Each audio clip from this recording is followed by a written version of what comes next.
तर प्रत्येक गृहिणीची सकाळचं नेहमीचं रुटीन असो. तर मी ते सध्या 2 ब्लाऊज कटिंग करायला घेतले आहेत. तर जे कॉमन कलर असतात ना, त्याची शिलाई व्यवसाय सोप्या पद्धतीने माझं काम होतं. तर मी पेपर कटिंग काढून ठेवलेली आधीच. म्हणजे कित्येक वेळ आणि किती मेहनत माझी वाचली असते. कारण की कधी कधी कस्टमरला बॅक पार्टला कधी हुक हवा असतो, तर कधी फ्रंट पार्ट चप्पल तर कस्टमरचाच आहे. तरी पण मी अस्ताचे पैसे कट नाही केले, कारण तसे आज दोन्हीही ब्लाऊज म्हणजे कटिंग करून झाले. तर हा बघा, हा ड्रेस होता. तयार केला असेल तर याची जी स्टिचिंग आहे ती वेगळ्या पद्धतीने येते. तर हे ड्रेस कटिंग करता करता एक कस्टमर आले होते आणि त्यांनी बघा 3 ब्लाऊज दिले आहेत. आणि आता इथे अमोलमध्येच हे सारखं एकच काम करून कंटाळलेत. आणि इथं जर बघितलं तर काही अजून तो कपड्याची व्हिडिओ बनवायची पण मेहनत घ्यावी लागतो. तुम्ही व्हिडिओ आवडला तर नक्की लाईक करा, सबस्क्राईब करा, कारण की तुमचा एक लाईक आणि सबस्क्राईब माझ्यासाठी खूपच महत्त्वाचं आहे.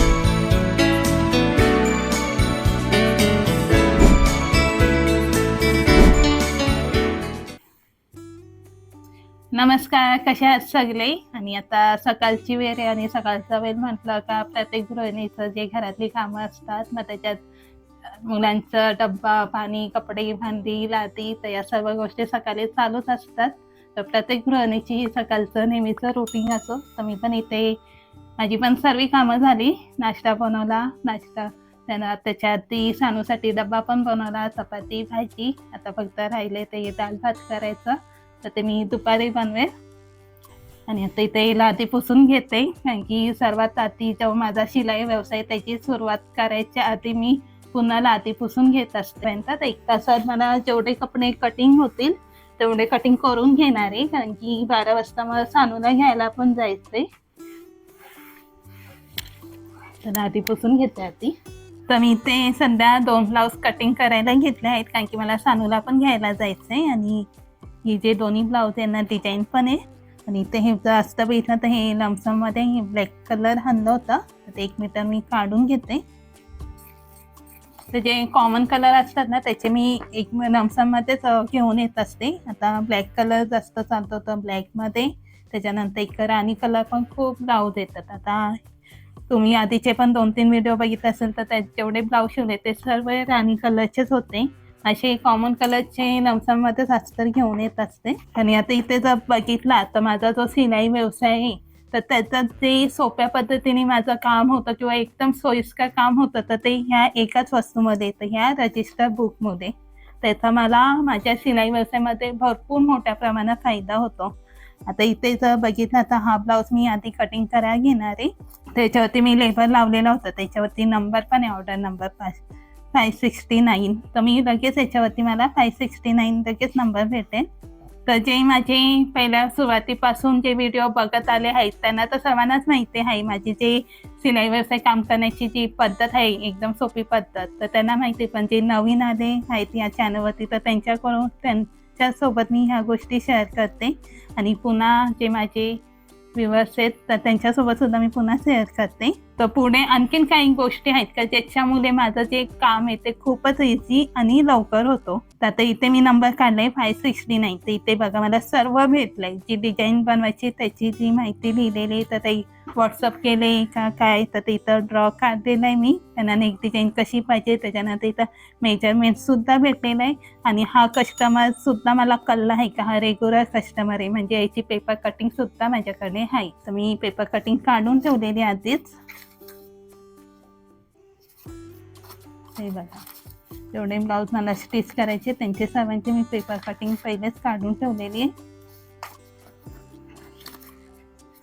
हे भेटला मला, याच्यावरती सुद्धा नंबर आहे 569. ह्या ऑर्डर नंबरवरूनच माझं सर्व शिलाईचं व्यवसायाचं काम ते चालत असतो. आता बघितलं तर किती वेळ माझा वाचला. याच्यावरून इथे सर्व माहिती भेटली कस्टमरची, काय डिझाईन करायची, मेजरमेंट, त्याच्यानंतर ते पेपरसुद्धा मला लगेच सापडला. म्हणजे कित्येक वेळ आणि किती मेहनत माझी वाचली असेल हे तुम्हाला कळत असेल. तर ते सर्व गोष्टी पॉसिबल होतात या रजिस्टर बुकमुळेच. आता मी लगेच ह्या ब्लाऊज कटिंग करून घेणार आहे, कारण की मला आता सानूला पण घ्यायला जायचं आहे. माझ्याकडे जी पेपर कटिंग असते ती फ्रंट पार्टचीच असते, फ्रंट पार्टचेच ठेवल्यात. कारण की कधी कधी कस्टमरला बॅक पार्टला कधी हुक हवा असतो, तर कधी फ्रंट पार्टला. त्यामुळे मी बॅक पार्टची पेपर कटिंग नाही ठेवत. तर बॅक पार्ट सोपा असतो मेजरमेंट काढायला, तर त्यानुसार मी आता कटिंग करून घेते. म्हणजे आपलं प्रत्येक काम फास्ट लवकर होण्यासाठी अशा काही गोष्टी आपण जर केल्या तर भरपूर वेळ वाचतो.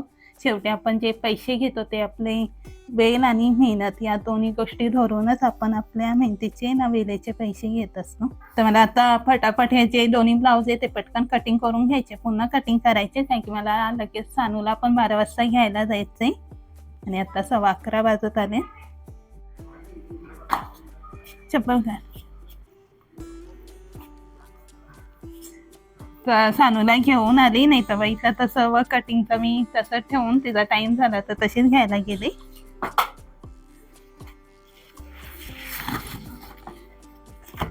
हा ब्लाऊज पण कटिंग करून झाला. सानूला घेऊन आल्याच्या नंतर जे काही कटिंगचा आता काम बाकी होतं ते कम्प्लीट करून घेतलं. आता या ब्लाऊजमध्ये बघितलं ना त्याची शिलाई पण सेम घेतली. प्लेन्स कट आहे तर प्लेन्स कटचे मी 250 घेतले आणि त्यात सिम्पल स्लीव्स डिझाईन आहे तर ते 30 रुपये त्याचे धरून 200 आणि सिम्पल स्लीव्स डिझाईन पण आहे तर ते 30 रुपये धरून असे 280 रुपये घेतलेत. अस्तर कस्टमरचाच आहे तरी पण मी अस्तरचे पैसे कट नाही केले, कारण की त्यांनी जो अस्तर दिलाय ना तो पूर्ण असा सिल्कमध्ये आणि हा शिवायला खूप म्हणजे कठीण जातो आणि फिनिशिंग पण नाही. कॉटनचा अस्तर असलं तर कसं ते शिवायला येते पण आणि फिनिशिंग पण चांगली येते. त्यामुळे मी काय अस्तरचे पैसे नाही कट केले, कारण की त्याला मग शिवायला पण वेळ पण खूप जाणार.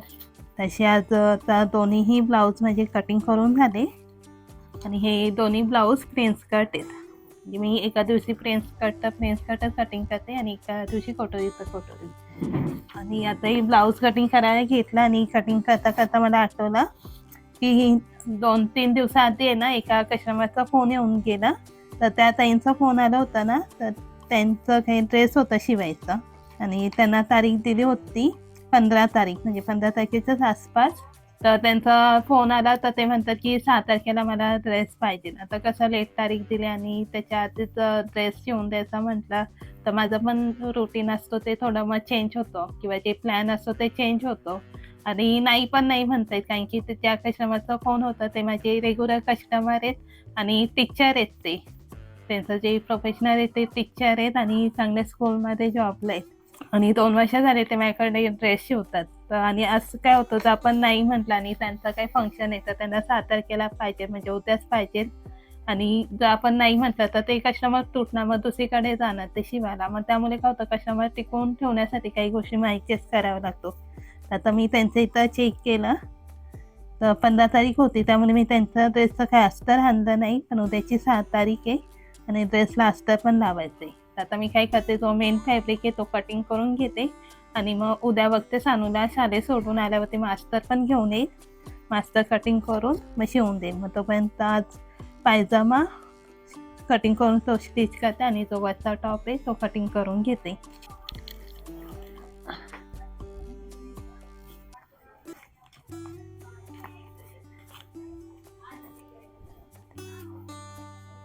तर हा बघा हा ड्रेस होता, हा मी तुम्हाला मागे शेअर केला होता.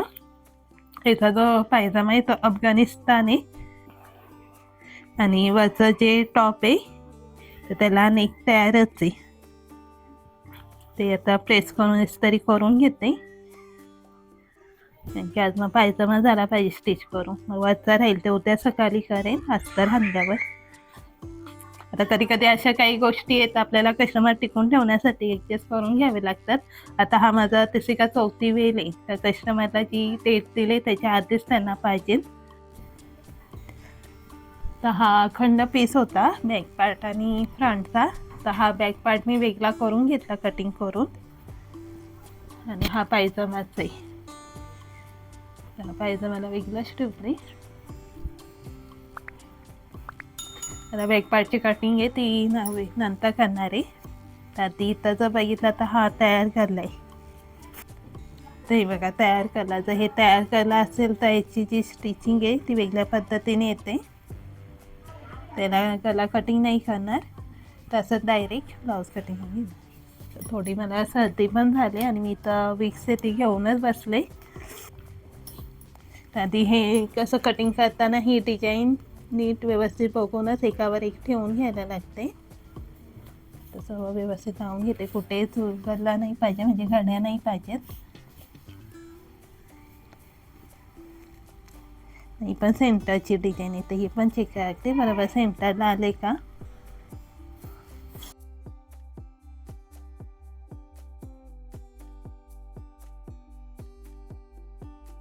आता इथं जे कस्टमरचं जे बॉडी मेजरमेंट घेतलेलं आहे, की ड्रेसचं मी बॉडी मेजरमेंट घेत असते.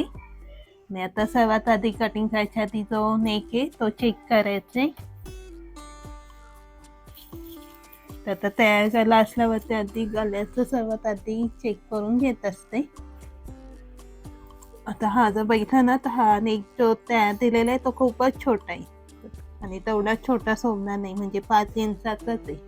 आणि त्यांचा जो पुढचा गळा येतो तो 6.5 येतो, म्हणून मी इकडनं काउंट करणार 6 इंच इथपर्यंत. आणि त्याच्यानंतर शिलाई मार्जिंग सुद्धा वाढवायची, 10 इंचवरून शिलाई मार्जिंग वाढवणार आहे. आणि या ड्रेसचा जो कलर बघितला ना, एवढा छान कलर आहे ना लेव्हेंडर, आणि त्याच्यावरती ती व्हाईट एम्ब्रॉयडरी, तर खूप छान दिसतो. आणि हा कलर मला खूप आवडला आणि सानूचा खूप फेवरेट कलर आहे पर्पल. तर ते आता झोपले, तिची पण तब्येत ठीक नाही आहे. तर ही गला रुंदी घेतल्यावरती आता ही गला लांबी घेतल्यावरती ही गला रुंदी पण चेक करायची.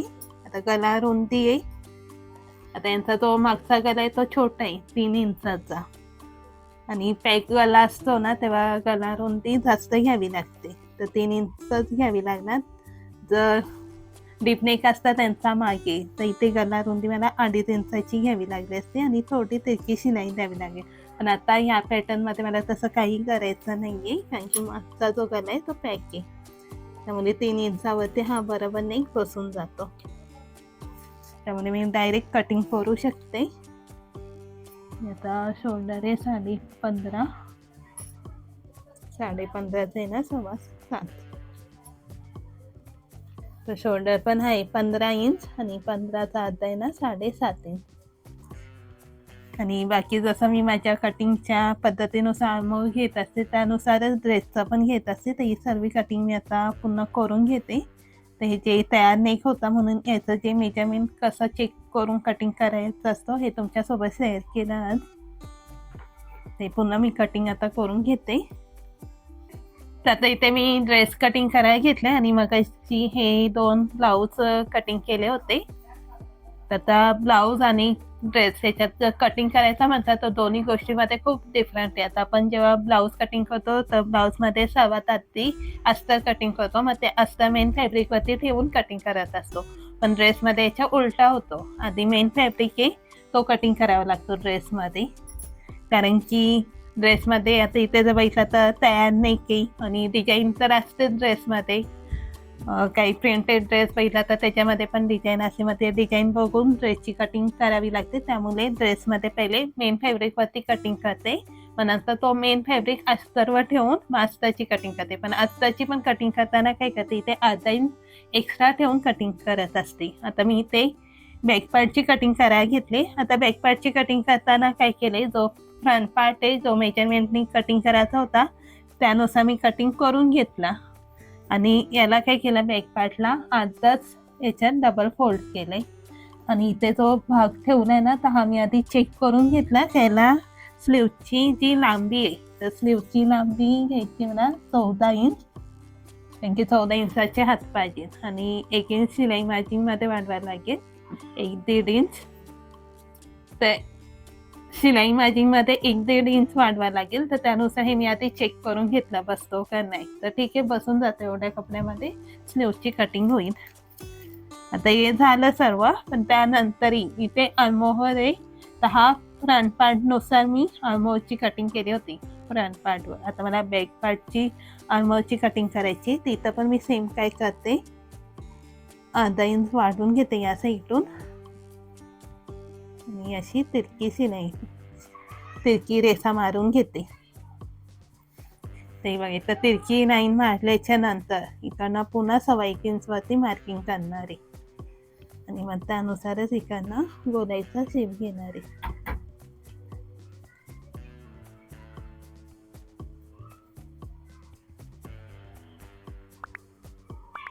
तर माझा बॅकपार्टचं पण मी सेम घेतलं आहे आणि मग आहे तसं हे कटिंग करून घेणार आहे. आता कस्टमर पण आले, त्यांचा फोन येऊन गेला होता आणि असं कटिंग करता करता कस्टमर पण चालू असतात. तर हे ड्रेस कटिंग करता करता एक कस्टमर आले होते आणि त्यांनी बघा एवढे 3 ब्लाऊज दिले आहेत. तर हा एकाच मापावरून हे 3 ब्लाऊज शिवायचे. तसे डेली कस्टमर येत असतात. मग काय होतं जे काम असतं ते थांबून मग थोडं कस्टमरचा पण बघावा लागतो.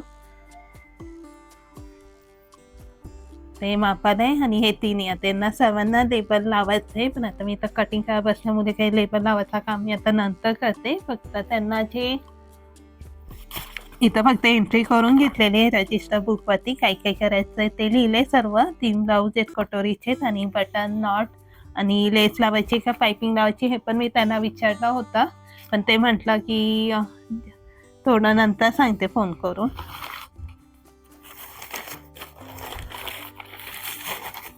आणि या कस्टमरने अस्तर सुद्धा दिलेले. तर एवढ्याचे हे कपडे आलेत. तर ते साईडला ठेवून देते कपडे. आता ते आर्महोलचं शेअर करत होती तुमच्यासोबत. ते बॅकपार्टचा आर्महोलचा शेप मी घेतलेला आहे. आता इथे जर बघितलं ना तर जेवढं हा कपडा आहे तेवढीच उंची ठेवायला सांगितली होती कस्टमरनी. पण थोडा कपडा कमी जास्त आहे. त्याला घालून पण लेवल एकसारखी कटिंग करून ठेवायला लागेल. आणि कटिंग करताना बराच वेळ द्यावा लागतो कारण की सर्वात महत्त्वाची असते ती कटिंग. कटिंग जर परफेक्ट असेल तरच सगळ्या गोष्टी परफेक्ट होतात. मग त्यामध्ये फिटिंग फिनिशिंग या सर्व गोष्टी येतात.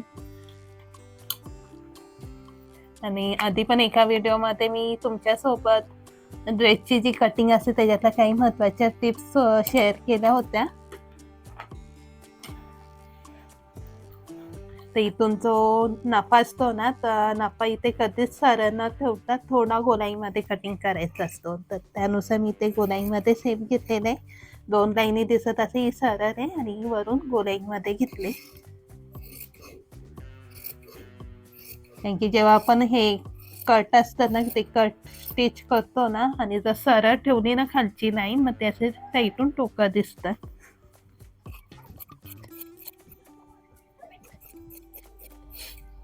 बॅक फ्रंट पार्ट आहे त्याच्या याच्यानुसारच मी सेम कटिंग करून घेतले इथे. आणि आता इथे आर्महोलमध्येच थोडा बॅक पार्ट वाढवून घ्यायचे. आणि इकडनं पण थोडं लेवलनी कटिंग करून घेते.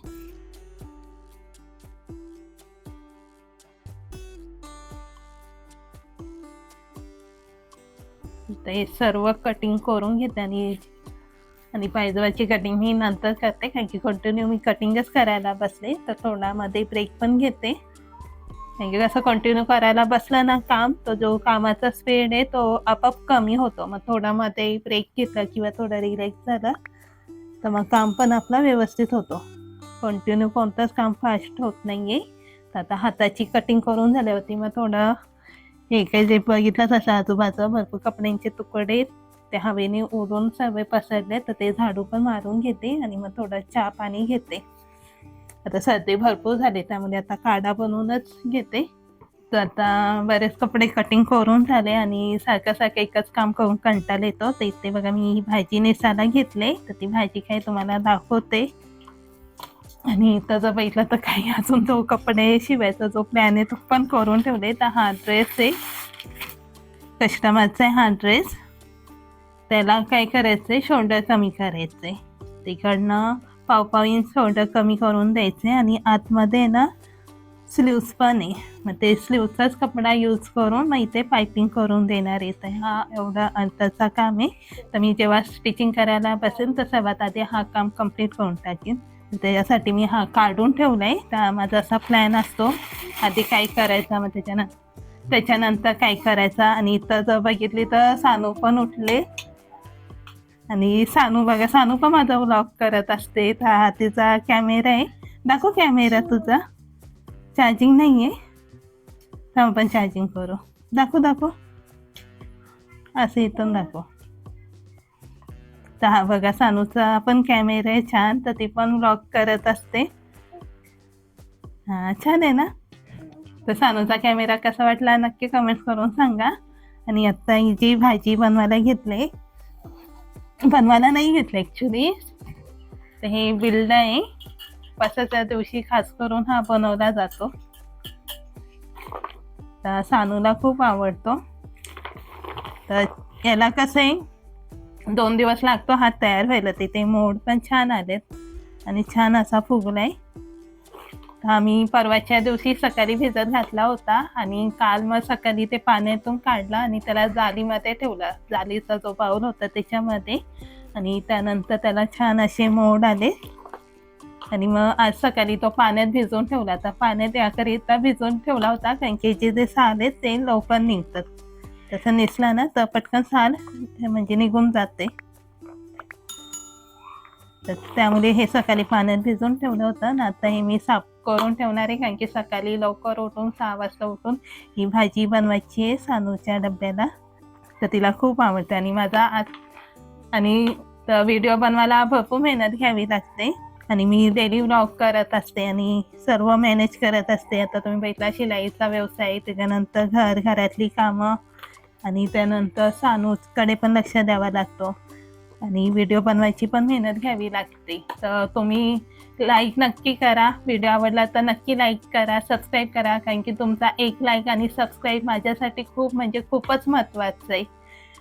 आणि मी आधी पण म्हटलं आहे, आता पण म्हणते, तुमचा एक लाईक आणि सबस्क्राईब आणि कमेंट्स यामुळे मला खूप मोटिवेशन भेटतो आणि खूप प्रोत्साहन भेटतो आणि माझी जी काम करण्याची एनर्जी आहे, जी क्षमता आहे ती डबल होते. तर प्लीज लाईक करत जावं व्हिडिओ बघितल्यावरती, कमेंट्स पण करा. आणि जर तुम्हाला वाटत असेल का व्हिडिओमध्ये काही चेंजेस हवे आहेत तर त्यानुसार तुम्ही सजेस्ट करू शकता. तर तसं मी त्यानुसार चेंजेससुद्धा करेन. त्याचा हा माझा. आणि उद्याच्या व्हिडिओमध्ये जे काही ब्लाऊज कटिंग केले ते मी नंतर स्टिच करणार आहे, त्याचे काही डिझाईन आहे ते सुद्धा शेअर करेन. आणि जसं माझ्या डेली व्लॉगमध्ये मी शिलाईच्या संदर्भात काही टिप्स वगैरे असतात त्यासुद्धा शेअर करत असते. तर उद्याच्या व्हिडिओमध्ये जे ब्लाऊज स्टिच करणार आहे त्यांची डिझाईन मी शेअर करणार आहे तुमच्यासोबत. आणि आजचा हा व्हिडिओ तुम्हाला आवडला असेल तर लाईक करा, कमेंट्स करा विसरू नका. आणि जे नवीन असेल त्या चॅनलला सबस्क्राईब करा आणि बेल आयकॉनवरती क्लिक करा. आणि भेटूया उद्याच्या व्हिडिओमध्ये. तोपर्यंत तुमची काळजी घ्या, आनंदात राहा. Bye bye.